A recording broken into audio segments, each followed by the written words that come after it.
प्रधानमंत्री नरेंद्र मोदी ने उड़ीसा के स्वदेशी बीएसएनएल 4G नेटवर्क का शुभारंभ किया है। इस कार्यक्रम में लखनऊ से वर्चुअली जुड़े मुख्यमंत्री योगी आदित्यनाथ ने पीएम मोदी का आभार जताया। वहीं कार्यक्रम को संबोधित करते हुए सीएम योगी ने कहा कि आज डिजिटल पेमेंट भारत आगे बढ़ रहा है। अब डीबीटी के माध्यम से पैसे सीधे खाते में जा रहे हैं और यूपी में ऑप्टिकल फाइबर से ग्राम पंचायत को जोड़ा जाएगा। साथ ही कार्यक्रम में सीएम योगी ने वर्चुअली पीएम मोदी का संबोधन भी सुना।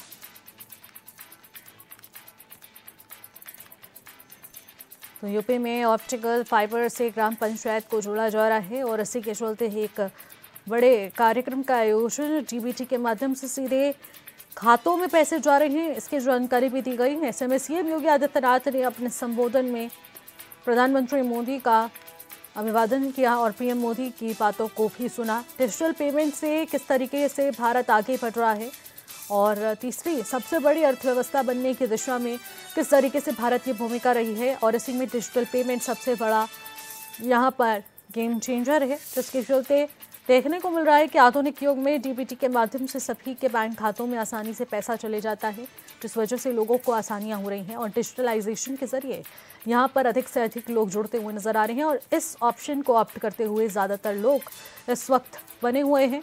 और कहा जा रहा है कि वैश्विक स्तर पर सबसे ज़्यादा डिजिटलाइजेशन की मांग है और डिजिटलाइजेशन के युग में भारत भी एक नई पहचान बन रहा है, जिसके चलते ऑप्टिकल फाइबर के जरिए यहाँ पर 4G से 5G नेटवर्क तक हम लोग पहुँच चुके हैं, जो कि अपने आप में बहुत बड़ी सफलता है। ऐसे में कार्यक्रम में सीएम योगी वर्चुअली जुड़े और साथ ही साथ उन्होंने प्रधानमंत्री मोदी के संबोधन को भी सुना और प्रधानमंत्री मोदी का अभिवादन भी किया और उनका शुक्रिया अदा करा। ऐसे में डिजिटल पेमेंट में भारत किस तरीके से आगे है और सीएम योगी आखिरकार किस तरीके से इस कार्यक्रम में जुड़े और इसके माध्यम से सभी को एक संदेश देने की कोशिश की गई है कि आखिरकार डिजिटल पेमेंट आज के युग में कितना जरूरी है।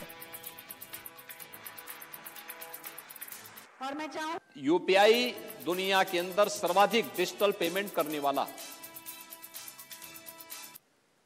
यानी भारत ने डिजिटल क्रांति के क्षेत्र में दुनिया को अब लीड करना शुरू किया है और ये नए भारत की ताकत का एहसास दुनिया को कराता है। और उसी में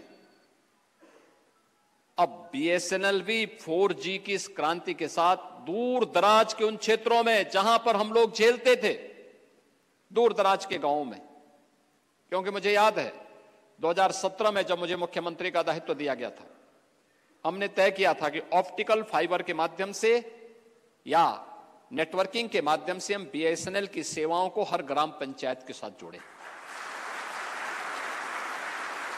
भारत नेट ने उसको आसान बनाया है और मुझे बताते हुए प्रसन्नता है कि ऑप्टिकल फाइबर और नेटवर्किंग का लाभ हमें किस रूप में मिला कि आज हम ग्राम पंचायत के अंदर ग्राम सचिवालय बना करके वहीं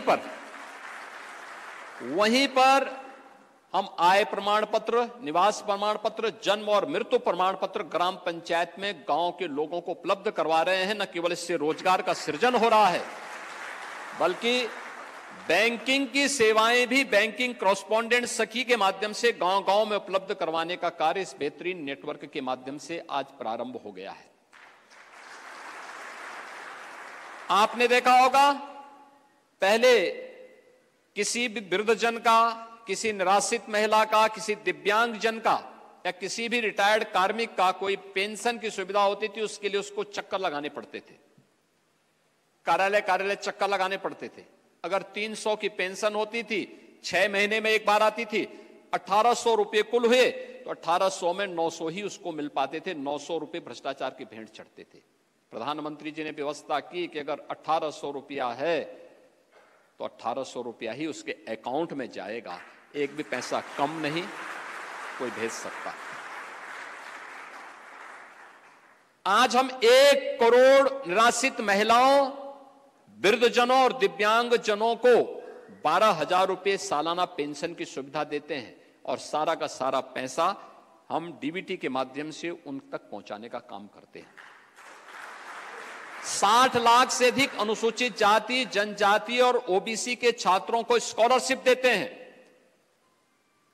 इस स्कॉलरशिप में हम लोग लगभग 6,000 करोड़ रुपए से की अधिक की राशि इसमें देते हैं और सब डीबीटी के माध्यम से उन छात्रों के अकाउंट में पैसा भेजते हैं। जब ये नहीं होता था तब दिक्कतें होती थी। आज सारा का सारा पेमेंट, सारी की सारी सुविधा, सभी प्रकार की सुविधाओं को डिजिटल पेमेंट के साथ जोड़ने की कार्रवाई होती है। परिणाम है हर उपभोक्ता, हर नागरिक उससे लाभान्वित होता है और उन कार्यक्रमों के साथ प्रफुल्लित भी होता है।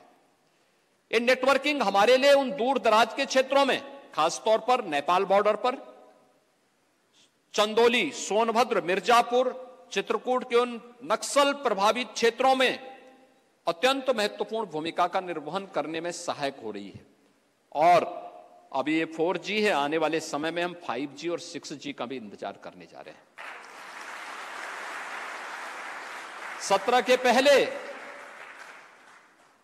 अगर जो नेटवर्किंग 2G या उसके लिए कुछ थी भी, तो उसमें तेल सप्लाई के नाम पे माफिया यहां भी हो गए थे।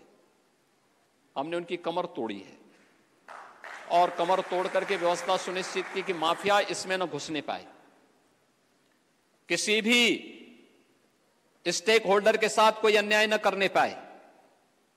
प्रधानमंत्री जी के विजन को जमीनी धरातल पर उतार करके हर एक उपभोक्ता को भी और बीएसएनएल परिवार से जुड़े हुए हर एक स्टेक होल्डर को भी पूरी सुरक्षा प्राप्त हो और उसको पूरा संरक्षण देने का कार्य, जहां प्रदेश सरकार डबल इंजन की सरकार के साथ मिलकर के कार्य कर रही है, वहीं साथ ही साथ आज की सेवाएं हमारे लिए अत्यंत महत्वपूर्ण होगा, क्योंकि यह हमारे दूर दराज के क्षेत्रों, ग्रामीण अर्थव्यवस्था को एक नया आयाम देने वाला है।